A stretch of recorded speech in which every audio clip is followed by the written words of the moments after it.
We think of conceit as something that we have already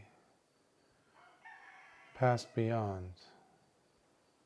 When I say we, I mean practitioners in general.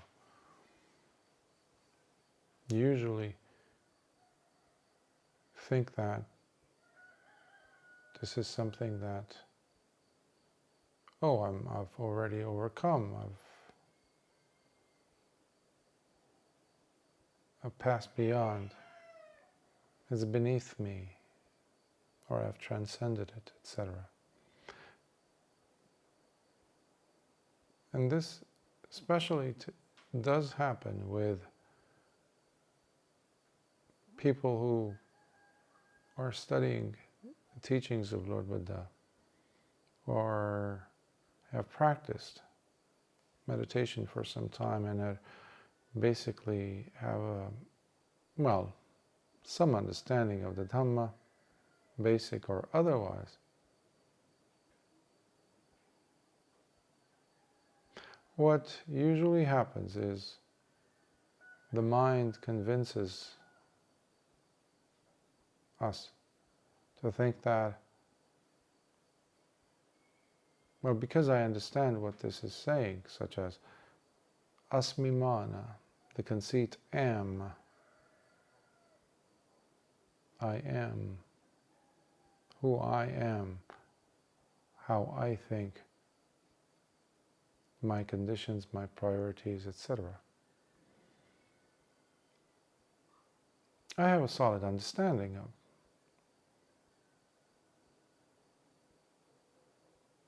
So I'm way past it. So I've overcome it. I've dealt with that. So many of us treat this as something that easily can be seen as intellectual. But we do not feel that we have merely understood it intellectually. We convince ourselves into thinking that we have indeed overcome it. Meanwhile, we're nowhere near. We haven't even touched it because it's so deeply tied in to us. It's very much like your shadow. You never think about your shadow, but your shadow is with you wherever you go. That is what is really taking place, because the conceit am is so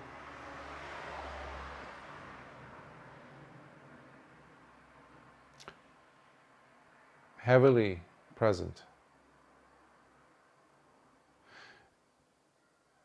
For this, to address this, it is necessary for us to be close to individuals who are, at the very least, also on the path in one capacity or the other, but preferably real dedicated individuals who are practitioners of this path, people who are truly, genuinely practice sila, virtue, through the adherence to the daily practice of the precepts, and who also really take the teachings of Lord Buddha to heart and are not afraid to question their own position, question their own understanding. This is key. So there needs to be some humility. Now, the individuals that best fit the bill, as they say, are those who are, at the very least, on the same level of practice as we are, or even better, more mature in their practice. For this, having a teacher is paramount. Now remember, a teacher or being a teacher is not something that there's a special syndicate, you have to go and get licensed and things like that. Nevertheless, the understanding of the Dhamma needs to come through. And just like in the case of ourselves, struggling, or at least to see that we are carrying over this burden of, just like as I was mentioning about shadow, that we've forgotten that we are carriers of this heavy burden called asmimana, the conceit, am. It will show in our behavior, similarly, and especially in the case of teachers. Where's conceit there? Is there conceit? And if there is, don't camouflage it, don't sugarcoat it. However, oftentimes it is our own conceit, whether it wants to come in and sugarcoat it or criticize that person. Even if that person is simply a kalyana mitta, a friend, a spiritual path, a friend on the spiritual path. Because anybody, by the way, anybody who gets close to that conceit am within us, all of a sudden the alarms go off. The radars go crazy. And now we bend over backwards to explain to ourselves that this is my nature, whatever the other person is saying, doing, behaving, that is the questionable party, not this person. After all, I've been with me all my life. Here we see again the demonstration of the shadow that is never seen. That is ignorance. For that, a teacher is a must in one's life. Now, unfortunately, we live at a time period. You have a lot of individuals with good kamma to have the good kamma, the good fortune to be present where the Dhamma is still available. Now, the Dhamma is dying. The light of the Dhamma is going out. People don't realize that.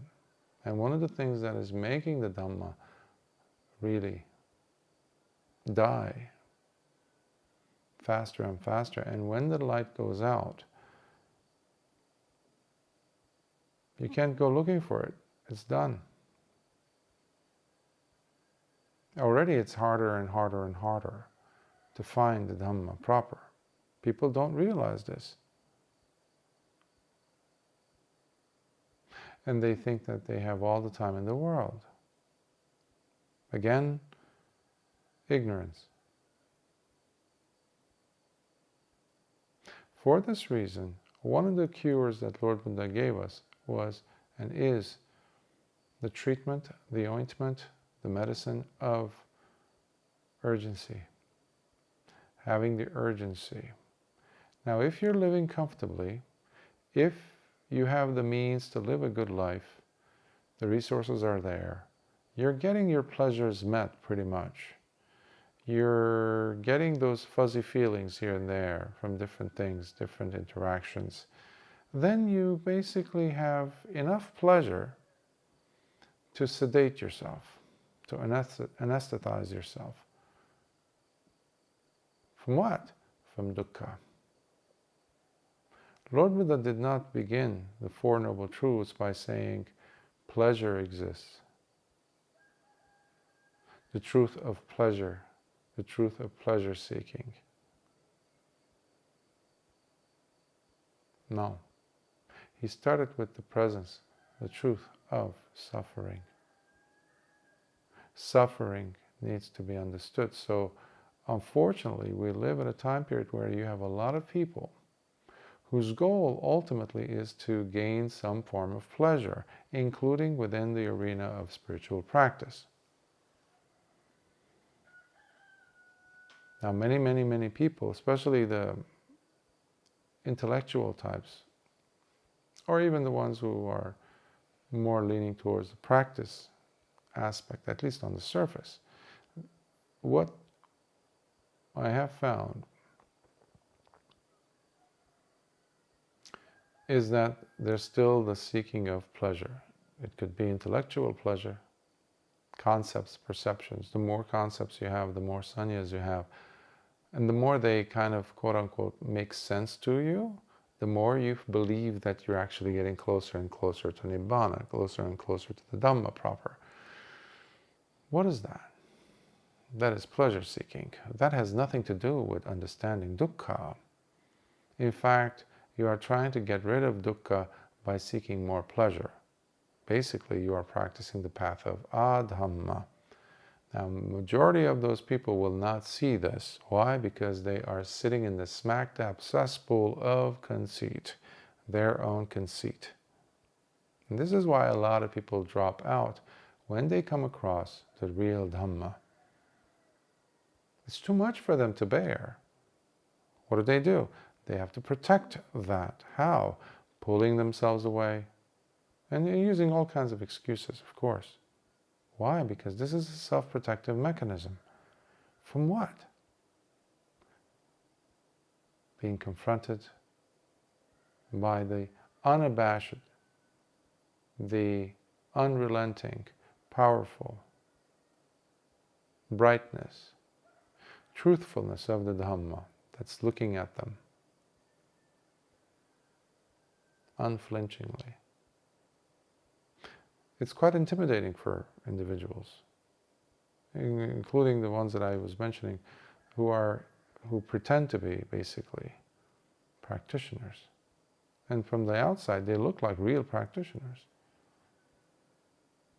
They've convinced themselves and others that they are practitioners. But they're equally trying to sedate themselves by those fuzzy feelings.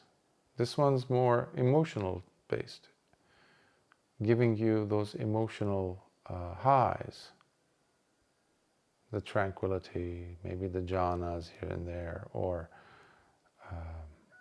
they're basically very much victims of, slaves rather, of the six senses.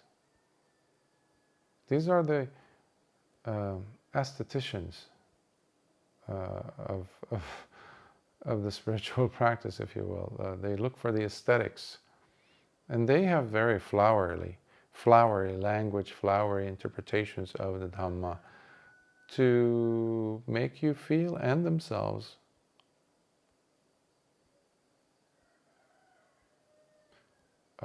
be convinced, actually, that they are really, any moment arahantship is there, any moment they're going to experience awakening, if they haven't already. Nothing could be further from the truth, sadly. Why? Because they are basically, just as in the case of the intellectual type, who comes up with different types of reasons, conclusions, all driven by conceit, by the way, which is seen by others but never by them, by themselves.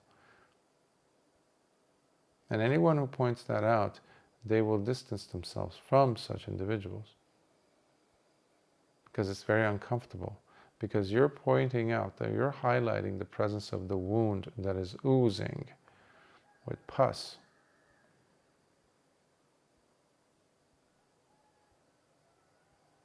It's like a person who has a very bad smell coming out of his mouth. If you've ever met people like that, it's very difficult for you to be in their presence, especially when they speak. Even when they're not speaking, the breath coming in and out, even if they have their mouth closed, it comes out through their nostrils. It's difficult to sit through that. This is even worse. Their behavior is Dhamma. And for anyone who knows the Dhamma, who has experienced the Dhamma, who is living the Dhamma, really it's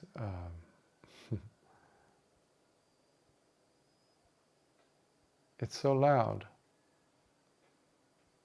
But sadly for these individuals, it's not loud enough for them to hear. So what do? They sedate themselves by more of the things that they like. Again, we go back to the pleasurable feeling. Now, feelings have to be understood beyond the two extremes. Pleasure and pain. These are not going to take you to Nibbana. As Lord Buddha says in the Majjhima Sutta, as the elder monk was saying his own conclusion about what he understood from that simile, it was the seamstress. Everybody's caught between these two, which the seamstress or craving comes in and stitches together. What is being overlooked? What is being overlapped? What is being omitted? The neutral feeling. Such individuals do not like the neutral feeling because it's beyond abhorrent, beyond unbearable for them, because it doesn't, as far as they're concerned, it doesn't have color. Well, what is color? Passions. Which, by the way, the painful and pleasurable feelings do promise in one way or the other. There we go, we come back to the sedation or sedative approach to cover up the reality of suffering, which in essence, what does it do? It takes away, removes from you the urgency, the need to cut yourself free from relying on the belief that you are special. That is a kiss of death for many people.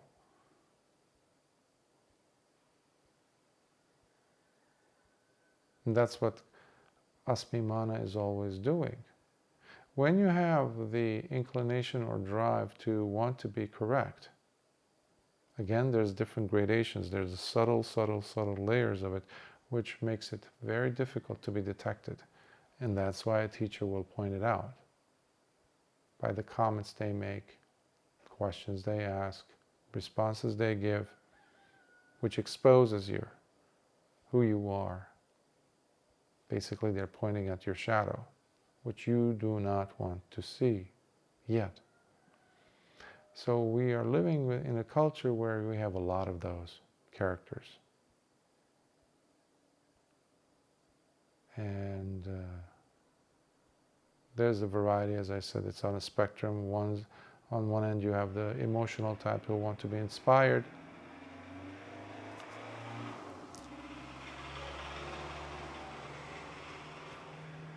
And then on the other end you have the intellectual / curious /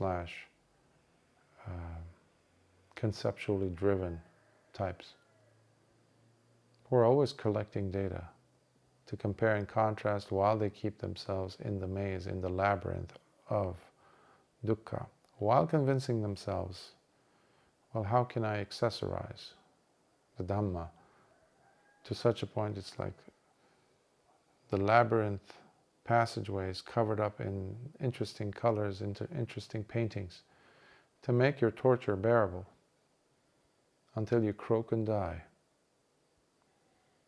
A wasted opportunity again. One more life down the drain.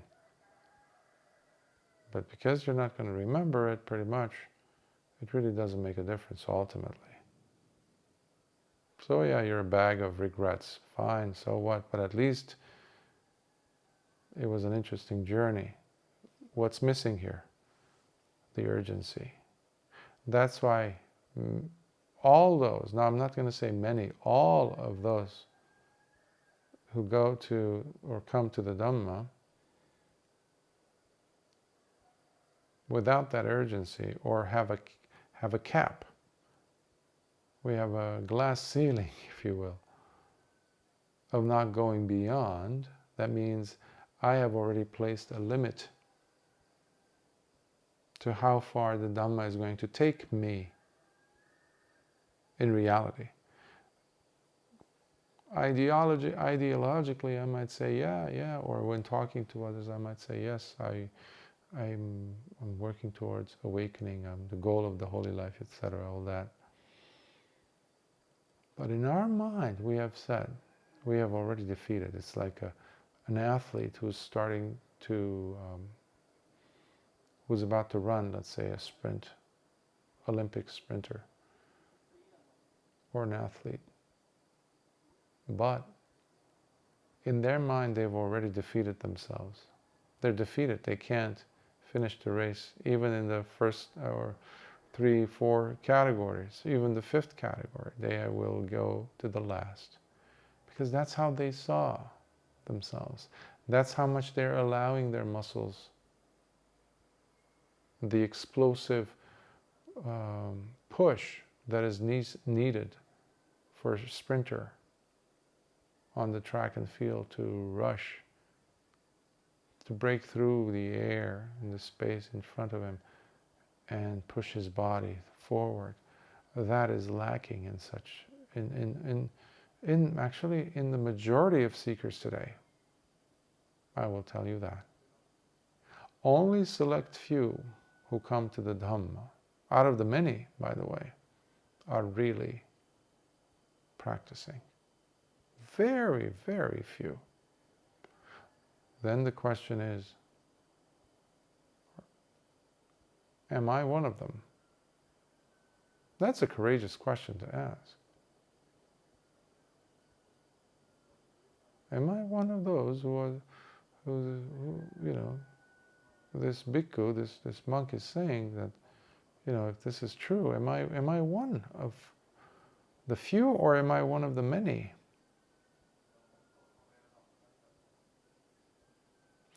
Guess what? That very question also will shake up the foundation of your conceit. Again, many people will not even dare to ask because they have the quote-unquote undeniable proof that they don't have that on an experiential level, on a behavioral level. So are you one of the few, or are you one of the many? And what does that mean in relation to the Dhamma, in relation to living with truth, and especially in relation to cutting yourself free from suffering?